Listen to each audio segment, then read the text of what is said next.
সারা জীবন আমার আমার কইরা গেলাম, আমার কেউ হইল না, যাদের জন্য কষ্ট করলাম তারাই আমায় চিনল না। এটাই হইতেছে পৃথিবীর নিয়ম, কাউকে কেউ মনে রাখে না। আপনি যতদিন টাকা কামাইতে পারবেন এতদিন আপনার সম্মান, ইজ্জত, সফলতার চূড়ান্ত সীমানায় থাকবে। যেই দিন থেকে আপনি টাকা কামানো বন্ধ করে দিবেন, আপনি বিছনায় পড়ে যাবেন, আপনি অসুস্থ হয়ে যাবেন, আস্তে আস্তে আপনার আপন মানুষগুলা আপনারা ছেড়ে চলে যাবে। কারণ কথায় আছে না, মানুষের বাবা মা তো সারা জীবন বেঁচে থাকে না।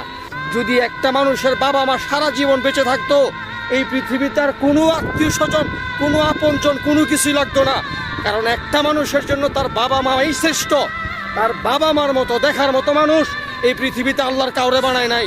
আরে সময় যখন খারাপ হয় নিজের বউ সহকারে চলে যায়, সময় যখন খারাপ হয় নিজের সন্তান সহকারে বাবারে চিনে না। এইটা হইতেছে পৃথিবীর জামানা।